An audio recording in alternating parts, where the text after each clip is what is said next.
Hi guys, welcome back to Sneha Gowda vlogs. ಇವತ್ತಿನ recipe mutton liver fry. ಬನ್ನಿ ಯಾವ ಥರ ಮಾಡೋದು ಅಂತ ನೋಡ್ಕೊಳ್ಳೋಣ. ಮೊದಲಿಗೆ ಒಂದು ಬಾಣಲಿ ಬಿಸಿಗೆ ಇಟ್ಕೊಂಡಿದ್ದೀನಿ. ಇದು ಬಿಸಿ ಆದಮೇಲೆ 2 ಟೇಬಲ್ ಸ್ಪೂನ್ ಆಗೋಷ್ಟು ಆಯಿಲ್ ಹಾಕ್ಕೊಳ್ತಾ ಇದ್ದೀನಿ. ಆಯಿಲ್ ಬಿಸಿ ಆದಮೇಲೆ 10 ಹಸಿಮೆಣ್ಸಿನ್ಕಾಯಿ ಹಾಕ್ಕೊಳ್ತಾ ಇದ್ದೀನಿ. ಹಸಿಮೆಣ್ಸಿನ್ಕಾಯಿ ಎಣ್ಣೆಲಿ ಫ್ರೈ ಮಾಡೋದ್ರಿಂದ ಹೊಟ್ಟೆ ಊರಿ ಅಸಿಡಿಟಿ ಏನೂ ಆಗೋದಿಲ್ಲ. ಸೊ ಆಯಿಲಲ್ಲಿ ಚೆನ್ನಾಗಿ ಫ್ರೈ ಮಾಡ್ಕೋಬೇಕು. ಇದಕ್ಕೆ 2 ಈರುಳ್ಳಿ, ಶುಂಠಿ, ಬೆಳ್ಳುಳ್ಳಿ ಹಾಕ್ಕೊಂಡು ಫ್ರೈ ಮಾಡ್ಕೊಳ್ತಾ ಇದ್ದೀನಿ. ಇದರಲ್ಲಿರೋ ಹಸಿ ವಾಸನೆ ಹೋಗೋವರೆಗೂ ಫ್ರೈ ಮಾಡ್ಕೊಳ್ಬೇಕು. ಮಸಾಲೆ ಎಷ್ಟು ಚೆನ್ನಾಗಿ ಫ್ರೈ ಮಾಡ್ತೀವೋ ಅಷ್ಟು ಚೆನ್ನಾಗಿ ಟೇಸ್ಟ್ ಬರುತ್ತೆ. ಚಕ್ಕೆ, ಲವಂಗ ಹಾಕ್ಕೊಳ್ತಾ ಇದ್ದೀನಿ. ಇದಕ್ಕೆ ಸ್ವಲ್ಪ ಕಾಯಿ ತುರಿ ಹಾಕ್ಕೊಳ್ತಾ ಇದ್ದೀನಿ. ಅರ್ಧ ಕಾಯಿ ತುರಿ ಹಾಕ್ಕೊಂಡು ಫ್ರೈ ಮಾಡ್ಕೊಳ್ಬೇಕು. ಕಾಯಿ ಗೋಲ್ಡನ್ ಬ್ರೌನ್ ಆಗೋವರೆಗೂ ಫ್ರೈ ಮಾಡ್ಕೊಳ್ಬೇಕು. ಮಸಾಲೆನೆಲ್ಲ ಹುಡ್ದು ಮಾಡಿದ್ರೇ ನಾನ್ ವೆಜ್ಜಿಗೆ ಟೇಸ್ಟು, ಇಲ್ಲಾಂದರೆ ಅಷ್ಟು ಟೇಸ್ಟ್ ಇರೋದಿಲ್ಲ. ಇವಾಗ ಇದಕ್ಕೆ 1 ಹಿಡಿ ಆಗೋಷ್ಟು ಪುದೀನ, 1 ಹಿಡಿ ಆಗೋಷ್ಟು ಕೊತ್ತಂಬರಿ ಹಾಕ್ಕೊಳ್ತಾ ಇದ್ದೀನಿ. ಎರಡನ್ನೂ ಚೆನ್ನಾಗಿ ಫ್ರೈ ಮಾಡ್ಕೊಳ್ಬೇಕು. ಯಾರೆಲ್ಲ ಇನ್ನೂ ನನ್ನ ಚಾನಲ್ನ ಸಬ್ಸ್ಕ್ರೈಬ್ ಮಾಡ್ಕೊಂಡಿಲ್ವೋ ಪ್ಲೀಸ್ ನನ್ನ ಚಾನಲ್ನ ಸಬ್ಸ್ಕ್ರೈಬ್ ಮಾಡ್ಕೊಳ್ಳಿ. ಬೇರೆ ಯಾವುದಾದ್ರೂ ರೆಸಿಪಿ ಬೇಕಂದರೆ ಕಮೆಂಟ್ ಮಾಡಿ, ನಾನು ನೆಕ್ಸ್ಟ್ ವೀಡಿಯೋಲಿ ಮಾಡಿ ತೋರಿಸ್ತೀನಿ. ನನ್ನ ರೆಸಿಪೀಸ್ ಯಾರಾದರೂ ಟ್ರೈ ಮಾಡಿದರೆ ಹೇಗಿತ್ತು ಅಂತ ಕಮೆಂಟ್ ಮಾಡಿ.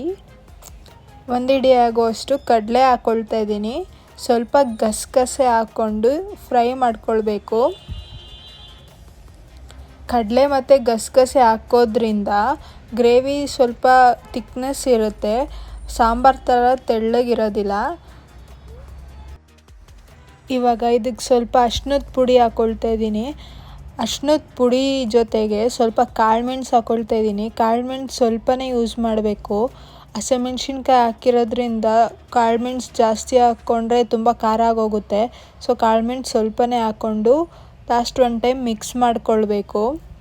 ಸ್ವಲ್ಪ ಮಿಕ್ಸ್ ಮಾಡಿ ಸ್ಟವ್ನ ಆಫ್ ಮಾಡಿ ಸ್ವಲ್ಪ ಅದಕ್ಕೆ ಬಿಡಬೇಕು.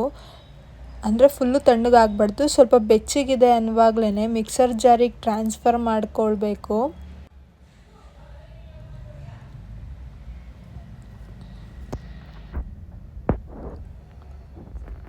ಇದಕ್ಕೆ ಸ್ವಲ್ಪ ನೀರು ಸೇರಿಸ್ಕೊಂಡು ಗ್ರೈಂಡ್ ಮಾಡ್ಕೊಳ್ಬೇಕು. ಫುಲ್ಲು ಫೈನ್ ಪೇಸ್ಟ್ ಆಗೋವರೆಗೂ ಗ್ರೈಂಡ್ ಮಾಡ್ಕೊಳ್ಬೇಕು. ತರಿಯಾಗಿ ಪೇಸ್ಟ್ ಮಾಡ್ಕೊಳ್ಬಾರ್ದು, ಆಮೇಲೆ ಮಸಾಲೆ ಎಲ್ಲ ಬಾಯಿಗೆ ಸಿಗುತ್ತೆ. ಇವಾಗ ಅದೇ ಬಾಣಲಿಗೆ 2 ಟೇಬಲ್ ಸ್ಪೂನ್ ಆಯಿಲ್ ಹಾಕ್ಕೊಳ್ತಾ ಇದ್ದೀನಿ. ಆಯಿಲ್ ಬಿಸಿ ಆದಮೇಲೆ 2 ಈರುಳ್ಳಿನ ಉದ್ದುದಕ್ಕೆ ಹೆಚ್ಕೊಂಡಿದ್ದೆ, ಅದನ್ನು ಹಾಕ್ಕೊಂಡು ಫ್ರೈ ಮಾಡ್ಕೊಳ್ತಾ ಇದ್ದೀನಿ. ಈರುಳ್ಳಿ ಟ್ರಾನ್ಸ್ಪರೆಂಟ್ ಆಗೋವರೆಗೂ ಫ್ರೈ ಮಾಡ್ಕೊಳ್ಬೇಕು. ಈರುಳ್ಳಿಲಿರೋ ಹಸಿ ವಾಸನೆ ಎಲ್ಲ ಬಿಡೋವರೆಗೂ. ಈರುಳ್ಳಿ ಫ್ರೈ ಆದಮೇಲೆ ಇದಕ್ಕೆ 1 ಟೊಮೆಟೊ ಸೇರಿಸ್ಕೊಳ್ತಾ ಇದ್ದೀನಿ. ಸಣ್ಣದಾಗಿ ಹೆಚ್ಕೊಂಡಿರೋ ಟೊಮೆಟೊನ ಹಾಕ್ಕೊಂಡು ಫ್ರೈ ಮಾಡ್ಕೊಳ್ಬೇಕು. ಈರುಳ್ಳಿ ಟೊಮೆಟೊ ಎಲ್ಲ ಫ್ರೈ ಆದಮೇಲೆ ಅರ್ಧ kg ಆಗೋಷ್ಟು ಲಿವರ್ ತೊಗೊಂಡಿದ್ದೆ, ಅದು ಲಿವರ್ನ ಆ್ಯಡ್ ಮಾಡ್ಕೊಳ್ತಾ ಇದ್ದೀನಿ. ಇದಕ್ಕೆ ಸ್ವಲ್ಪ ಅರಿಶಿನದ ಪುಡಿ ಮತ್ತು ಉಪ್ಪು ಸೇರಿಸ್ಕೊಳ್ತಾ ಇದ್ದೀನಿ. ರುಚಿಗೆ ತಕ್ಕಷ್ಟು ಸಾಲ್ಟ್ ಆ್ಯಡ್ ಮಾಡ್ಕೊಳ್ಬೇಕು. ಇದನ್ನೆಲ್ಲ ಒಂದ್ಸಲ ಚೆನ್ನಾಗಿ ಮಿಕ್ಸ್ ಮಾಡ್ಕೊಳ್ಬೇಕು. ಮಸಾಲೆ ಹಾಕಕ್ಕೆ ಹೋಗಬಾರ್ದು. ಇದು ಬೇಯ್ತಾ ಸ್ವಲ್ಪ ದಪ್ಪ ಆಗುತ್ತೆ.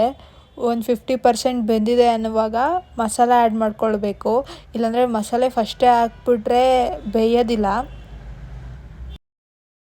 ಇದಕ್ಕೆ ವಾಟರ್ ಏನು ಆ್ಯಡ್ ಮಾಡ್ಕೊಳಕ್ಕೆ ಹೋಗ್ಬಾರ್ದು. ಬೇಯ್ತಾ ಇದರಲ್ಲೇ ನೀರು ಬಿಟ್ಕೊಳ್ಳುತ್ತೆ. ನಾವೇನಾದರೂ ಎಕ್ಸ್ಟ್ರಾ ವಾಟರ್ ಆ್ಯಡ್ ಮಾಡಿದ್ರೆ ಮತ್ತು ಗ್ರೇವಿ ತಿಕ್ನೆಸ್ ಬರೋದಿಲ್ಲ, ನೀರಂಗೆ ಹೋಗ್ಬಿಡುತ್ತೆ ಸಾಂಬಾರು ಥರ. ಲಿವರ್ ಒಂದು 50% ಬೆಂದಿದೆ ಅನ್ನುವಾಗ ಗ್ರೈಂಡ್ ಮಾಡ್ಕೊಂಡಿರೋ ಪೇಸ್ಟ್ ಹಾಕ್ಕೊಳ್ತೀನಿ. ಕಟ್ ಮಾಡಿ ಸ್ವಲ್ಪ ನೋಡಬೇಕು ಬೆಂದಿದೆಯಾ ಏನು ಅಂತ ಅಂದ್ಬಿಟ್ಟು. ಇವಾಗ ಗ್ರೈಂಡ್ ಮಾಡ್ಕೊಂಡಿರೋ ಪೇಸ್ಟ್ ಹಾಕ್ಕೊಳ್ತಾ ಇದ್ದೀನಿ. ಈ ಮಸಾಲಲ್ಲೇ ಒಂದು 5 ಮಿನಿಟ್ಸ್ ಬೇಯಕ್ಕೆ ಬಿಡಬೇಕು.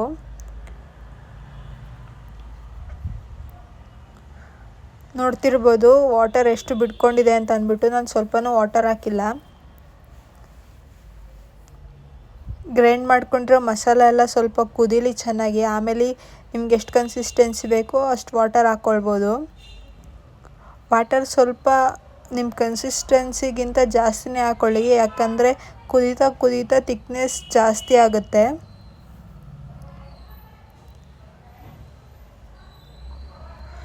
ಇವಾಗ ಇದಕ್ಕೆ 1 ಟೇಬಲ್ ಸ್ಪೂನ್ ಆಗೋಷ್ಟು ಧನಿಯಾ ಪುಡಿ ಹಾಕ್ಕೊಳ್ತಾ ಇದ್ದೀನಿ.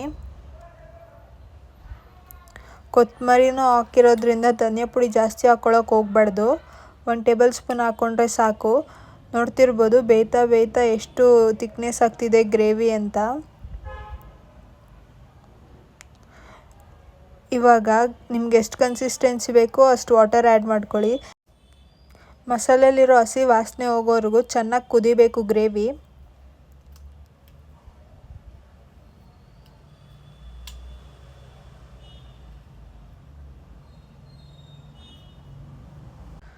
ನೋಡ್ತಿರ್ಬೋದು ಎಷ್ಟು ಚೆನ್ನಾಗಿ ಕುದೀತಿದೆ ಅಂತ. ಇವಾಗ ಆಲ್ಮೋಸ್ಟ್ ರೆಡಿ ಆಗಿದೆ.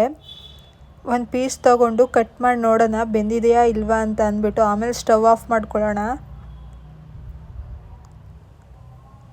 ನೋಡಿ ಎಷ್ಟು ಈಸಿಯಾಗಿ ಕಟ್ ಆಗ್ತಿದೆ.